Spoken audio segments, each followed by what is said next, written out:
പ്രിയമുള്ളവരെ, പ്രിയം ശ്രീ പദ്ധതി സംസ്ഥാനത്ത് നടപ്പിലാക്കുമെന്നാണ് മുഖ്യമന്ത്രി മേനോൻ സാർ പറയുന്നത്. പ്രതിപക്ഷത്തിരുന്നപ്പോൾ അതെടുത്ത് അറബിക്കടലെറിയും, ഈ കേരളത്തിൽ അത് നടപ്പിലാക്കൂല, BJPയും ഇടതുപക്ഷവുമായിട്ടുള്ള ഡീലിംഗ് ആണെന്നൊക്കെ പറഞ്ഞ് ആക്ഷേപിച്ചവർ ഇപ്പം മറുകണ്ഠം ചാടി.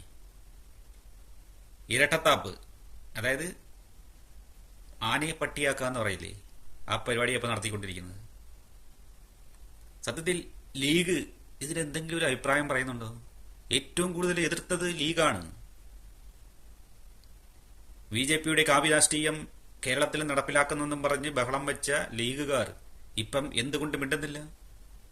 ഷാജിയൊക്കെ ഇപ്പം മന്ത്രിയല്ലേ, പുള്ളിക്ക് സംസാരിച്ചുകൂടാ മുഖ്യമന്ത്രി അടുത്ത്? എന്തുകൊണ്ട് സംസാരിക്കുന്നില്ല? ഇതൊക്കെ ജനങ്ങൾക്ക് ഗുണകരമായ കാര്യങ്ങളാണെന്ന് ഇവർക്ക് മുമ്പേ അറിയാം.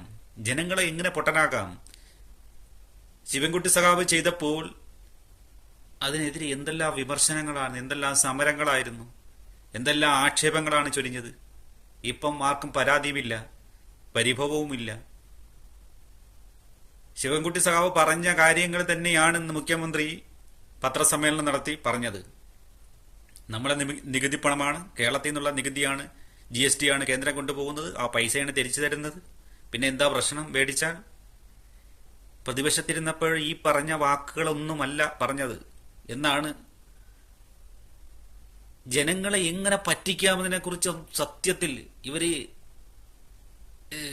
ആലോചിച്ചുകൊണ്ടിരിക്കുക കേട്ടോ. ഏതൊക്കെ രീതിയിൽ ജനങ്ങളെ പറ്റിക്കാം?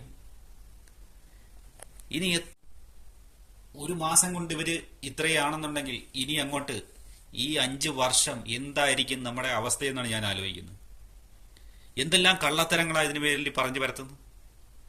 ചെയ്ത കാര്യങ്ങൾ അത് ചെയ്തെന്ന് ഏത് അവൻ്റെയും മുമ്പിൽ ധൈര്യത്തോടെ പറയാൻ കാണിക്കുന്ന തൻ്റെ ഇടമായിരുന്നു സതീശനെ ജനങ്ങളെ പ്രിയങ്കരനാക്കി മാറ്റിയത്. എന്നിട്ട് ലാസ്റ്റ് വന്നപ്പോൾ പുള്ളി അത് തകടം പറഞ്ഞു. ലാസ്റ്റ് മുഖ്യമന്ത്രി കസേരയെ വരുന്നതിന് മുമ്പ് പ്രതിപക്ഷ നേതാവിന്റെ ലാസ്റ്റ് ടൈമുകളായപ്പോഴത്തേക്കും അദ്ദേഹം കറക്റ്റ് പക്ക രാഷ്ട്രീയക്കാരനായിട്ട് മാറി പറഞ്ഞ കാര്യങ്ങൾ ഞാൻ പറഞ്ഞില്ലെന്ന് പറയാനുള്ള ചങ്കുറപ്പൊക്കെ അങ്ങേര് ഉണ്ടാക്കി കഴിഞ്ഞിരുന്നു. ആ സമയത്ത് ജനങ്ങളൊക്കെ ഒരുവിധം ഈ ചാക്കിലാക്കി പുള്ളിയുടെ പോക്കറ്റിലായി കഴിഞ്ഞിരുന്നു. ഇപ്പൊ മനസ്സിലായി കാണുമല്ലോ ജനങ്ങൾക്ക്. ഇനി എന്നാ ജനങ്ങൾ ഇതൊക്കെ മനസ്സിലാക്കുന്നത്? എന്തെല്ലാം ആക്ഷേപങ്ങളായിരുന്നു പിണറായി സർക്കാർ BJPയുമായിട്ട് കൂട്ടുകെട്ടു.